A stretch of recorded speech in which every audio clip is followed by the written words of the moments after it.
Welcome students, মাস্টারমশাই একাডেমিতে তোমাদের সবাইকে স্বাগত। দেখো চলে এসছে আজকে টাকা টি স্পেশাল অঙ্ক। কি নাম? অঙ্কগুলোর প্যাটার্নটার নাম টাকা টি। তোমরা দেখে নিয়েছো থাম্বনেলেই। শুরু করা যাক টাকা টি স্পেশাল অঙ্ক। কি নাম অঙ্কটার বলেছি? টাকা টি, কিন্তু হ্যাঁ আগে টাকা পরে কিন্তু টি, মাথায় রেখো। কখনোই কিন্তু আগে টি বলবে না, আগে টাকা পরে টি। ফার্স্ট 1 নম্বর অঙ্ক দেখো চলে এসছে, বলেছে এক ব্যক্তি 3 টাকায় 10টি কমলা কিনেছে। কয় টাকায়? 3 টাকায়, তাই তো? তাহলে 3 টাকায় তুমি কমলা কিনেছো কতগুলো? 10টি। তাহলে আমরা লিখবো টাকার ঘরে 3, 3 টাকায় কয়টি কমলা? 10টি। ঠিক আছে না প্রথম লাইনে? পরের লাইনে বলেছে এবং বিক্রি করার সময় 3 টাকায় 8টি কমলা লেবু বিক্রি করেছে। তাহলে কিনেছে 3 টাকায় 10টি আর বিক্রি করেছে 3 টাকায় 8টি। তাহলে তার শতকরা লাভ কত হবে? এই ধরনের অঙ্ক করার সব থেকে সহজ পদ্ধতি কি? তোমরা যদি এই কোনাকুনি গুণ করে দাও তাহলে কত পাবে? 3 8 24। কত পাবো? 3 8 24। এটা কি হবে? এটা কিন্তু হবে ক্রয় মূল্য। ঠিক আছে? তাহলে ক্রয় মূল্য হবে এই ওপরেরটার সাথে এর নিচেরটা গুণ। তাহলে বিক্রয় মূল্য কত হবে? বিক্রয় মূল্য তার উল্টোগুলো গুণ। তার মানে এই দুটো গুণ, 3 10 30। অর্থাৎ ক্রয় মূল্য টোটাল ছিল 24 টাকা আর বিক্রয় মূল্য হলো 30 টাকা। মানে কি? মানে তুমি 24 টাকায় কিছু জিনিস কিনে সেটা 30 টাকায় বিক্রি করেছো। কত টাকায় কিনেছো? 24 টাকায় ক্রয়, আর বিক্রি করেছো কত? 30 টাকা। তাহলে তোমার এখান থেকে লাভ হচ্ছে কয় টাকা? 24-এ কিনে 30-এ বিক্রি, তার মানে লাভ করলাম 6 টাকা। 30 থেকে 24 বিয়োগ 6 টাকা। এই লাভটা সবসময় মাথায় রাখবে, লাভ সবসময় ক্রয় মূল্যের ওপরে হয়। তার মানে ক্রয় মূল্য কত? 24। তার মানে 24 টাকার মধ্যে আমি লাভ করেছি 6 টাকা। তাহলে আমি শতকরা লাভ কত করব? শতকরা মানে 100 দিয়ে গুণ। শতকরা মানে 100 দিয়ে গুণ চিহ্ন দিয়ে পাশে একটা পার্সেন্ট চিহ্ন, ব্যাস হয়ে গেল শতকরা। এইবার এটাকে শতকরায় যদি পরিণত করতে চাও কাটাকাটি করো। 6 দিয়ে 24কে কাটলে হবে 4, 4 6 24। 4 দিয়ে 100কে কাটলে হবে 25। অর্থাৎ এই টোটাল বিজনেসে তোমার লাভ হয়েছে কত পার্সেন্ট? 25%, তাই তো? তাহলে রাইট অ্যান্সার হবে কত? 25%। মানে আমাদের অপশন বি হচ্ছে একদম সঠিক উত্তর। পরিষ্কার? পুরো যদি এই অঙ্কটা পরিষ্কার হয়ে যায় তাহলে পরেরগুলো করতে কিন্তু একটু সহজ হবে। ঠিক আছে, চলো আমরা পরের অঙ্কে যাই। দেখো চলে এসে 2 নম্বর অঙ্ক, বলেছে এক ব্যক্তি 5টি কলা কেনে 4 টাকায়। আমি অঙ্কগুলোর নাম কি বলেছি? টাকা টি, তাই তো? অঙ্কগুলোর নাম কি? টাকা টি। তাহলে তোমাকে আগে বলতে হবে যে প্রথম লাইনে ওরা 5টি কলা কিনেছে 4 টাকায়। কয়টি কলা? 5টি। কয় টাকায়? 4 টাকায়। বিক্রি করার সময় 4টি কলা বিক্রি করে দিয়েছে 5 টাকায়, এটাই তো? তাহলে তোমার ক্রয় মূল্য কি হবে? এই দুটো গুণ, 4 4 16 টাকায় ক্রয় মূল্য। আর বিক্রয় মূল্য কি হবে? এ দুটো গুণ, তাই তো? বিক্রয় মূল্য হবে এ দুটো গুণ, মানে 5 5 25। আমি 16 টাকায় কিনে 25 টাকায় বিক্রি করলাম, তাহলে লাভ করেছি ক টাকা বলো? দেখো 16তে কিনে তুমি 25-এ বিক্রি করলা, তাহলে লাভ করেছো 16 আর 9 25, 9 টাকা। কার মধ্যে? ক্রয় মূল্যের মধ্যে। কার মধ্যে? ক্রয় মূল্যের মধ্যে। ক্রয় মূল্য কত? 16। তাহলে তোমার শতকরা লাভ হবে কত টাকা? এই হচ্ছে অঙ্ক। পরিষ্কার?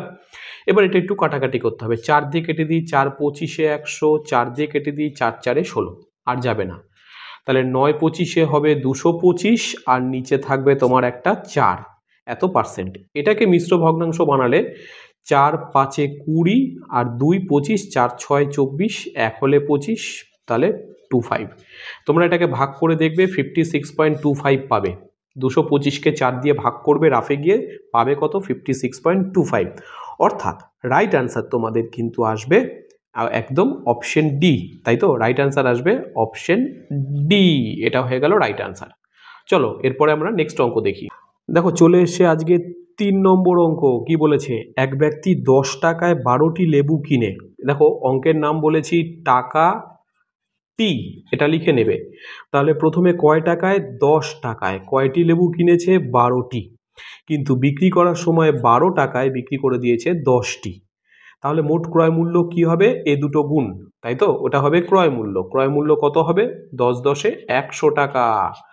আর বিক্রয় মূল্য কি হবে, এ দুটো গুণ, তাই না?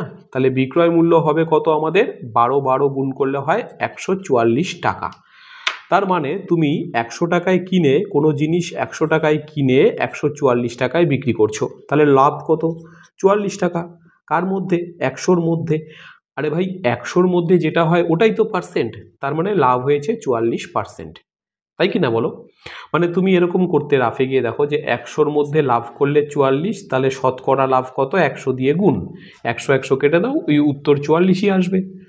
100-র মধ্যে যেটা হয় সেটাই পার্সেন্টেজ, তাহলে আমাদের লাভ হয়ে গেল 44%। 3-এর তাহলে রাইট আনসার অপশন সি একদম রাইট আনসার হবে। চলো পরের অঙ্ক দেখি। দেখো নেক্সট অঙ্ক চলে এসেছে 4 নম্বর অঙ্ক। কি বলেছে দেখো, বলেছে এক ব্যক্তি 20 টাকায় 25টি পেন কিনে, তাহলে আবার অঙ্কর নাম দিয়ে দিই টাকা টি, অঙ্কের নাম কি, টাকা টি, তাই তো? তাহলে কত টাকায় কয়টি পেন কিনেছে, দেখো 20 টাকায় কিনেছে লোকটা 25টি পেন, তাই তো? 20 টাকায় 25টি পেন কিনেছে, ঠিক আছে। এরপর বিক্রি করার সময় কি করেছে, 25 টাকায় 20টি পেন বিক্রি করে দিয়েছে, তাহলে তার শতকরা লাভ কত? দেখো তুমি এখানটাতে আগে ক্রয় মূল্য বের করবে, তারপর তুমি কি বের করবে, বিক্রয় মূল্য, তাই তো? ক্রয় মূল্য বিক্রয় মূল্য। দেখো তোমার ক্রয় মূল্য হয় এ দুটো গুণ 20 400, আর বিক্রয় মূল্য হয় এ দুটো গুণ 25 625, তাই তো? তার মানে 400 টাকায় কিনে তুমি বিক্রি করলে 625, তাহলে লাভ হয়েছে কত টাকা, 225 টাকা, তাই তো? 625 থেকে 400 বাদ দাও, 225 টাকা লাভ করেছো। কার ওপরে, ক্রয় মূল্যের ওপরে, অর্থাৎ 400-র ওপরে লাভ করেছি, তাহলে শতকরা লাভ করব কত টাকা। কাটাকাটি করতে হবে, কি করে কাটাকাটি করব, আগে 1 2 দুটো শূন্য কেটে দেব, 225-কে 4 দিয়ে ভাগ। দেখো 225-কে তুমি যদি 4 দিয়ে ভাগ করো, রাফে গিয়ে করো, 4 5-এ 20, 2 আর এই 5 নেমে আসলো, 4 6 24, 1 হলো, দশমিক দিয়ে 0, 4 2-এ 8 আর 2 দশমিকের জন্য আবার একটা 0, 20, 4 5-এ 20, অর্থাৎ 225-কে 4 দিয়ে ভাগ করলে তুমি পাবে 56.25%। তাহলে এটা আসবে আমাদের রাইট আনসার। তাহলে 4-এর সঠিক উত্তর আসছে আমাদের অপশন বি, একদম কারেক্ট আনসার। চলো নেক্সট নাম্বার 5 দেখো চলে এসছে এবার নাম্বার 5। কি বলেছে, এক ব্যক্তি 10 টাকায় 9টি লেবু কিনে, কয় টাকায়, আগে অঙ্কের নাম লিখে নিই, অঙ্কের নাম কিন্তু টাকাটি, তাই না? তাহলে প্রথমে কয় টাকায়, 10 টাকায় কয়টি লেবু, 9টি লেবু কিনে 9 টাকায় 10টা বিক্রি করছে, 9 টাকায় 10টা বিক্রি করছে। তাহলে কি করব, আগে আমরা সবার আগে ক্রয় বের করব আর বিক্রয় বের করব। ক্রয় কত হবে, 10 10-এ 100 টাকা, বিক্রয় কত হবে, 9 9 81 টাকা। আরে ভাই এবার কিন্তু ক্রয় মূল্য বেশি, বিক্রয় মূল্য কম, তার মানে তুমি 100 টাকার জিনিস ভুল করে 81 টাকায় বিক্রি করে দিয়েছো, তাহলে তোমার লস হয়েছে কত, এটা থেকে এটা বাদ দেবো, অর্থাৎ 100 থেকে 81 বাদ দেবো, 19 পাবো, মানে আমার ক্ষতি হয়েছে 19 টাকা। কার ওপরে, ক্রয় মূল্যের ওপরে, অর্থাৎ 100-র মধ্যে ক্ষতি হয়েছে 19 টাকা, তাহলে শতকরা ক্ষতি কত, 100 দিয়ে গুণ করে দেব, কেটে দেব 19, তাহলে রাইট আনসার হয়ে গেল আমাদের 19%। ক্ষতি কত হয়েছে, 19%, রাইট আনসার তাহলে আমাদের অপশন এ। আশা করি একদম পরিষ্কার। তাহলে চলো নেক্সট অঙ্ক নাম্বার 6-এ যাই। দেখো চলে এসছে নাম্বার 6। কি বলেছে, এক ব্যক্তি 40টি আপেল 30 টাকায় কিনেছে, অঙ্কের নাম লিখে নাও টাকা টি। তাহলে প্রথমে কয়টি, 40টি, কয় টাকায়, 30 টাকায়, বেশ। তারপরে 30টি বিক্রি করেছে কয় টাকায়, 40 টাকায়। তাহলে আবার ক্রয় মূল্য 3 30-এ 30 30 গুণ করলে হবে 900 টাকায় ক্রয় মূল্য, বিক্রয় মূল্য হবে 4 4-এ 1600 টাকা হবে বিক্রয় মূল্য। তার মানে 900 টাকায় আমি কিনে 1600 টাকায় বিক্রি করেছি, তার মানে লাভ করেছি কত টাকা, 700 টাকা। কি করে পেলাম, 1600 থেকে 900 বিয়োগ করলাম 700। এই 700 টাকা লাভ করেছি কত টাকার ওপরে, অবশ্যই ক্রয় মূল্যের ওপরে, 900-র ওপরে, তাই না? তাহলে শতকরা লাভ কত হবে, ব্যাস দুটো শূন্য কেটে দাও, 700/9%। দেখো আমাদের এটাই আছে কিন্তু অপশনে 700/9%। এটা কোন অপশনে আছে, অপশন বিতে, তাই অপশন বি হবে একদম রাইট আনসার। ক্লিয়ার না একদম? আশা করি বুঝে গেছি। আর যদি তোমরা বুঝে যাও এই অঙ্কগুলো, তাহলে নেক্সট দেখো চলে আসবে তোমাদের জন্য নাম্বার 7 নম্বর একটা কোয়েশ্চেন চলে এসছে। কি বলেছে 7 নম্বর কোয়েশ্চেনে? এক ব্যক্তি 40 টাকায় 45টি পেয়ারা কিনে 30 টাকায় 25টি বিক্রি করলে শতকরা তার লাভ কত? আমি চাই এই 7 নম্বরটা তোমরা বাড়িতে করো, হোমওয়ার্ক হিসাবে অঙ্কটা দেওয়া হলো, আনসার অবশ্যই কমেন্টে জানাবে, আমি কিন্তু রিপ্লাই দেব। চলো ভালো থেকো, পরের ক্লাস নিয়ে হাজির হব খুব তাড়াতাড়ি।